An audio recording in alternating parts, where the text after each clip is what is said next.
آنے والی قسط میں کیا کچھ ہونے والا ہے، اس پر تفصیلی بات کریں گے۔ ٹی ایس ریویوز کی معزز سامعین، السلام علیکم۔ جیسا کہ آپ سب جانتے ہیں کہ پچھلی قسط کے آخر میں عثمان غازی اولوگان کو اپنے جال میں پھنسا چکا تھا اور ایسا لگ رہا تھا کہ اب اولوگان کا خاتمہ ہو جائے گا۔ تو یہاں کون سا نیا کردار داخل ہوگا اور اولوگان کو بچا کر لے جائے گا؟ کیا دشمن پیچھے ہٹنے پر مجبور ہوگا؟ یہ ایک بہت بڑا سوال ہے۔ اس کے ساتھ جیسا کہ آپ جانتے ہیں کہ پچھلی قسط میں بالا خاتون نے صوفیہ کو پکڑ لیا تھا اور اپنی بیٹی حلیمہ کے متعلق سچ جاننے کی کوشش کر رہی تھی، لیکن قسط کے آخر میں کچھ بھی واضح نہیں ہوا۔ تو صوفیہ کو غائب کیوں کر دیا گیا اور آنے والی قسط میں صوفیہ یہاں سے بچ سکے گی یا بالا خاتون کے ہاتھوں مار دی جائے گی؟ اس کے ساتھ حلیمہ کو کتنی بار بالا خاتون نے گلے لگایا، لیکن مریم کی صورت میں، کیونکہ بالا کو علم نہیں کہ یہ اس کی بیٹی ہے اور نہ ہی حلیمہ کو معلوم ہے کہ یہ اس کی ماں ہے۔ اب تک تقریباً سارا راز کھل چکا ہے۔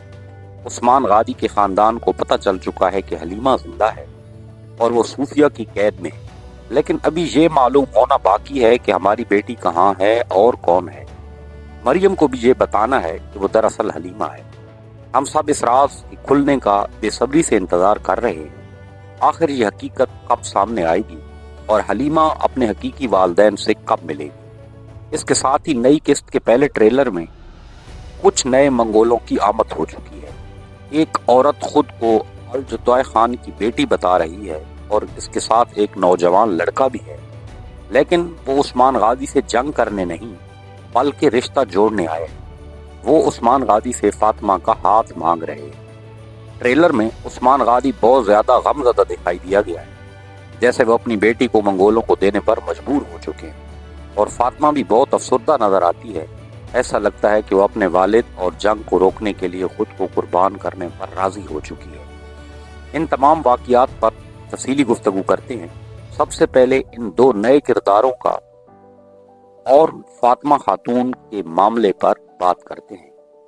یہ دونوں کردار طاقت کے لحاظ سے بہت خاص نظر آ رہے۔ ان میں وہ وحشت نہیں دکھی گئی جو عام طور پر منگولوں میں ہوتی ہے، یعنی جیسے ہی منگول آتے ہیں وہ ہر طرف تباہی مچا دیتے ہیں، مظلوموں کا خون بہاتے ہیں،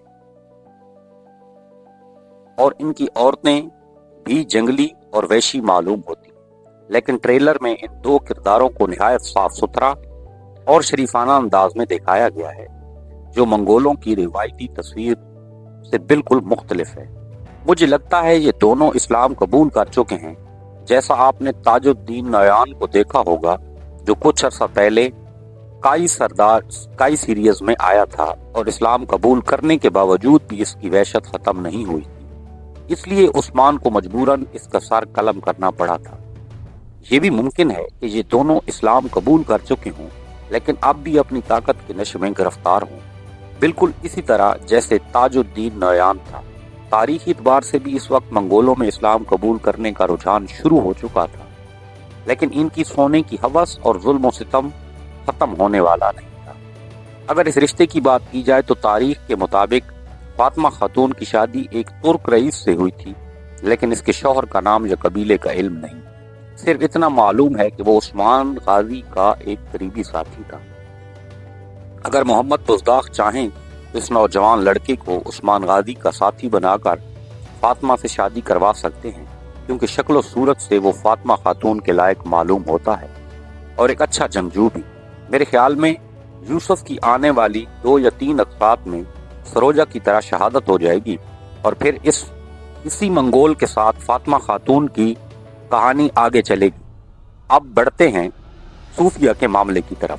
میرے خیال میں ممکن ہے کہ حلیمہ ہی صوفیہ کو یہاں سے نکالے، کیونکہ ابھی تک حلیمہ کو اپنی حقیقت کا علم نہیں اور وہ سمجھتی ہے کہ صوفیہ اس کی خالہ ہے۔ عثمان غازی اور بالا خاتون اس کے والدین کے قاتل ہیں، اس لیے وہ صوفیہ کو بچانے کی بھرپور کوشش کرے گی۔ آنے والی قسط میں پہلے تو صوفیہ کو بالا خاتون کی قید میں دکھایا جائے گا، جہاں بالا اس پر ظلم کرے گی اور سچ الگوانے کی کوشش کرے گی اس کی بیٹی کہاں ہے۔ لیکن جیسے ہی عثمان غازی اور بالا خاتون منگولوں کی طرف مصروف ہوں گے